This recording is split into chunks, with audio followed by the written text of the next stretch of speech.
ಚಿಂದಿ ಉಡಾಯಿಸೋ ಖಾರ ಬಣ್ಣ ರುಚಿಯನ್ನು ನೀಡುತ್ತದೆ. ಮೆಣಸಿನ ಪುಡಿ ಚಿಂದಿ ಉಡಾಯಿಸೋ ಖಾರ ಬಣ್ಣ ರುಚಿ. ನೇತ್ರಾವತಿ ನದಿ ತೀರದಲ್ಲಿ ಶವ ಹೂತಿಟ್ಟಿರುವ ಪ್ರಕರಣಕ್ಕೆ ಸಂಬಂಧಪಟ್ಟಂತೆ ಇದೊಂದು ಅಂತಾರಾಷ್ಟ್ರೀಯ ಹುನ್ನಾರ ಅಂತ ಹೇಳಿ ಬಿಜೆಪಿಯ ಉಚ್ಚಾಟಿತ ಶಾಸಕ ಬಸನಗೌಡ ಪಾಟೀಲ್ ಯತ್ನಾಳ್ ಹೇಳಿದ್ದಾರೆ. ಧರ್ಮಸ್ಥಳದ ವಿರುದ್ಧ ವ್ಯವಸ್ಥಿತ ಷಡ್ಯಂತ್ರ ನಡೀತಾ ಇದೆ. ಪಾಕಿಸ್ತಾನದ ISI ಎಡಪಂಥೀಯರು ನಕ್ಸಲರ ಕೈವಾಡ ಇದೆ. ದೂರುದಾರ ಹೇಳಿದಂತೆ ಪೊಲೀಸರು ಕೇಳಿದ ಸಾಕು, ಪ್ರಕರಣವನ್ನು ಕೈಬಿಡಿ ಅಂತ ಹೇಳಿ ಸರ್ಕಾರಕ್ಕೆ ಶಾಸಕ ಯತ್ನಾಳ್ ಆಗ್ರಹ ಮಾಡಿದ್ದಾರೆ. ಧರ್ಮಸ್ಥಳದ ಹೆಸರು ಕೆಡಿಸುವ ವ್ಯವಸ್ಥಿತ ಪಿತೂರಿ ಇದು.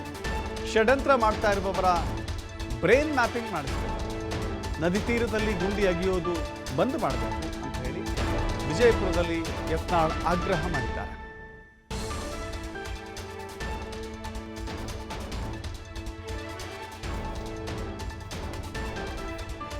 ಅಲ್ಲಿ 13 ಕಡೆ ಕುಣಿ ತೆಗೆದ್ರೆ ಏನೂ ಸಿಕ್ಕಿಲ್ಲ.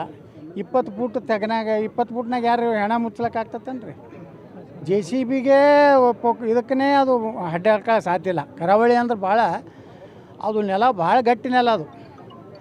ಅಲ್ಲಿ ಅಟ್ಟು ಕೆಳಗಡೆ ಹೋಗಿ ಅಂದರೆ ಇದು ಏನಾಗಿದೆ, ವ್ಯವಸ್ಥಿತವಾಗಿ ಧರ್ಮಸ್ಥಳ ಮತ್ತು ಧರ್ಮಾಧಿಕಾರಿಗಳ ಹೆಸರು ಕೆಡಿಸ್ಲಿಕ್ಕೆ ಇದು ಉದ್ದೇಶಪೂರ್ವಕವಾಗಿ ಎಲ್ಲೆಲ್ಲಿ ಹಿಂದೆ ಇದರ ಆಟಿದೆ.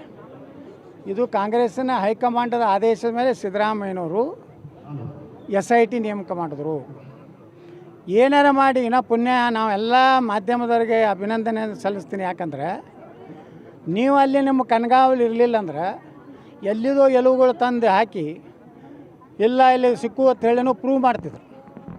ಪುಣ್ಯಾಕ ಎಲ್ಲ ಪಾರದರ್ಶಕವಾಗಿ ಇರೋದ್ರಿಂದ ಅವ್ರಿಗೆ ಯಾವುದೇ ರೀತಿಯಂತೂ ಇಂಥ ಅದು ಗಲೀಜು ಕೆಲಸ ಮಾಡಲಿಕ್ಕೆ ಸಾಧ್ಯ ಆಗಲಿಲ್ಲ. ಅದಕ್ಕೆ ನಿನ್ನೆ ನಾವು ವಿಧಾನಸಭೆಯಲ್ಲಿ ಹೇಳಿದ್ದೇನೆ ಮುಖ್ಯಮಂತ್ರಿಗಳಿಗೆ, ನೀವೇನಾರೇ ಇದೇ ರೀತಿ ನಿಮ್ಮ ಮೊಂಡತನ ಮುಂದುವರಿಸಿ SIT ಮುಂದುವರಿಸಿ ಸುಮ್ಮನೆ ನಾವು ಎಲ್ಲ ಕಡೆ ಹಡ್ಡತ್ತಾರೆ.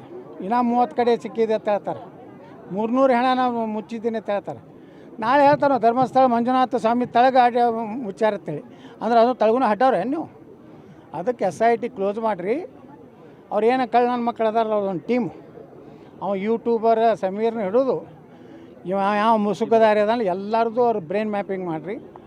ಅವ್ರಿಗೆ ಯಾರು ಹಿಂದೆ ಫೈನಾನ್ಸ್ ಇದೆ, ವಿದೇಶ ಎಲ್ಲೆಲ್ಲಿದೆ ಅದಕ್ಕೆ ಹಣ ಬಂದಿದೆ, ಅದೆಲ್ಲ ತನಿಖೆ ಮಾಡಿ ಅವನ ದೇಶದ್ರೋಹಿಗಳಂತೇಳಿ ಅವ್ರನ್ನ ಒಳಗೆ ಹಾಕಿ ಸರಿಯಾಗಿ ಬುದ್ಧಿ ಕಲಿಸಿದ್ರೆ ಇನ್ನು ಎಲ್ಲ ಕಡೆಯೂ ನಮ್ಮ ಹಿಂದೂ ಧಾರ್ಮಿಕ ಭಾವನೆಗಳಿಗೆ ಅನ್ಯಾಯ ಮಾಡುವಂಥದ್ದು ಒಂದು ರೀತಿ ಹಿಂದೂ ದೇವರುಗಳು ಇಲ್ಲ ಅನ್ನೋವಂಥದ್ದನ್ನು ಅವರು ಜನರಲ್ಲಿ ಮುಟ್ಟಿಸುವಂಥ ಕೆಲಸ ಮಾಡುವಂಥದ್ದು ಏನು ಮಾಡ್ತಾಯಿದ್ದಾರೆ. ಇದಕ್ಕೆ